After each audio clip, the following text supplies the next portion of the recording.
Hey everyone, welcome. As your principal, I am absolutely thrilled to share our strategic blueprint for generative AI integration with you today. Look, we are living in an era where technology is literally shifting the ground beneath our feet. And to ensure we lead our learners with clear intention, we need a solid plan. So that's exactly what we're going to walk through in this explainer.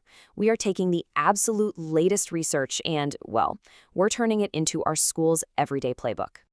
Okay, let's take a quick look at the roadmap for this explainer. We're going to cover 5 main areas. First, the genai adoption gap. Second, designing for learner variability. Third, our step-by-step implementation framework. Fourth, transforming practice and assessment. And finally, gathering our stakeholder evidence. So, starting right off with Section 1, the Gen AI adoption gap. First things first, we really have to ground ourselves in the immediate reality of our region, because honestly, that reality directly justifies the substantial financial investments we're currently making in these AI tools. We aren't doing this just to chase some passing trend. We're doing it because the landscape has already fundamentally changed. Get this, a staggering 78% of secondary learners in Malaysia, Singapore, and Thailand are already regularly using Gen AI tools in their learning. Think about that. Our students are out there, right now, engaging with these platforms. They are building habits, workflows, and entire expectations around AI. But here's the wild part. On the institutional side, only 23% of organizations have actually conducted systematic evaluations to see if these tools are, effective.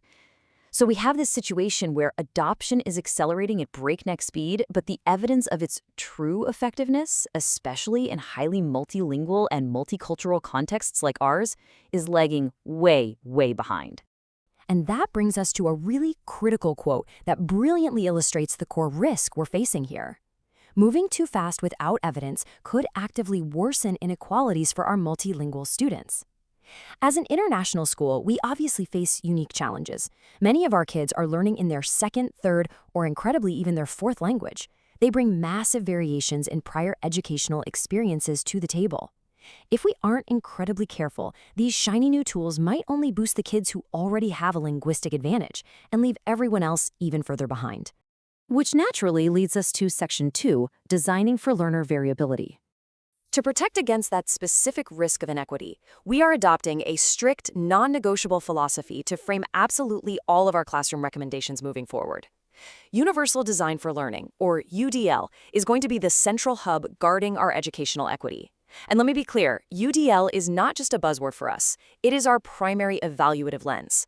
Before we adopt any new AI tool, we run it straight through the UDL framework to ensure it is actually bridging gaps for our students, rather than, accidentally widening them.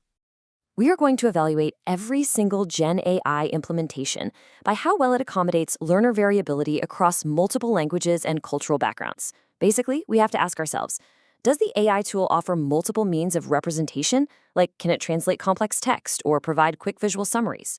Does it offer multiple means of engagement to actually spark student motivation? And critically, does it give our students multiple means of expression to show what they know, maybe moving beyond traditional written English essays? Because if it checks those boxes, that's a tool we absolutely want in our classrooms. All right, moving to Section 3, our step-by-step implementation framework.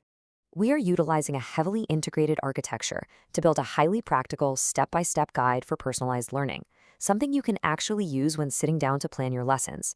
We are blending 5 very powerful theoretical lenses into one clear, evidence-based path forward for you. Schools so often suffer from methodological fragmentation, trying a bit of this over here and a bit of that over there. Instead, we are bringing it all together into a unified strategy to guide exactly how we allocate resources and implement these tools. So the crucial point is following these exact steps. Step 1 relies on the Technology Acceptance Model, or TAM. Basically, before anything else, do we actually perceive the AI tool as useful and easy to use? Because if not, adoption just fails right there.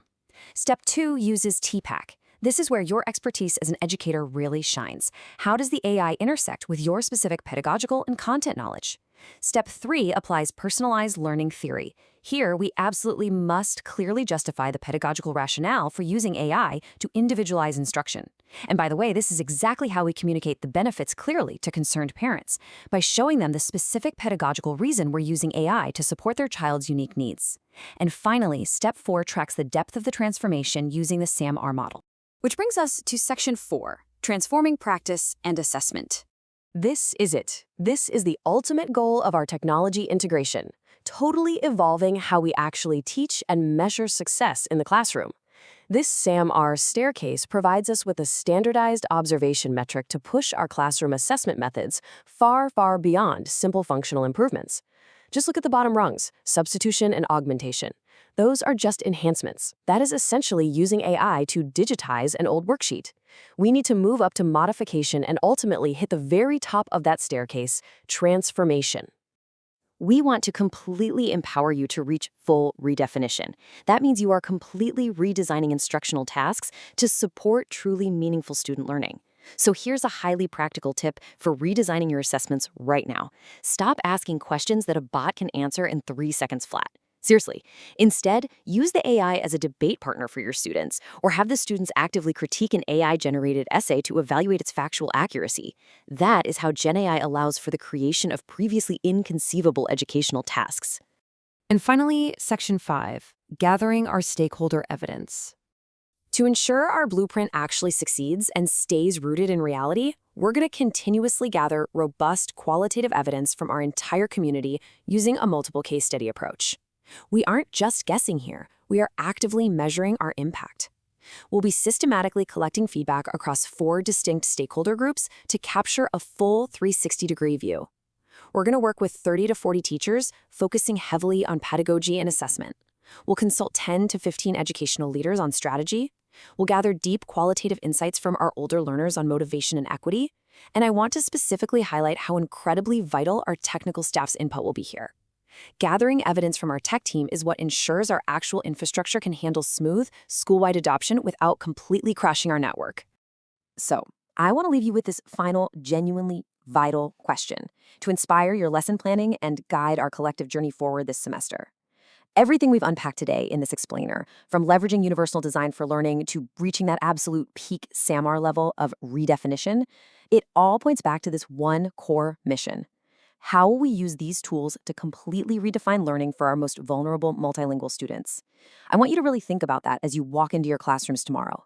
Thank you so much for your dedication, and I honestly cannot wait to see the incredible transformative learning experiences you're going to design.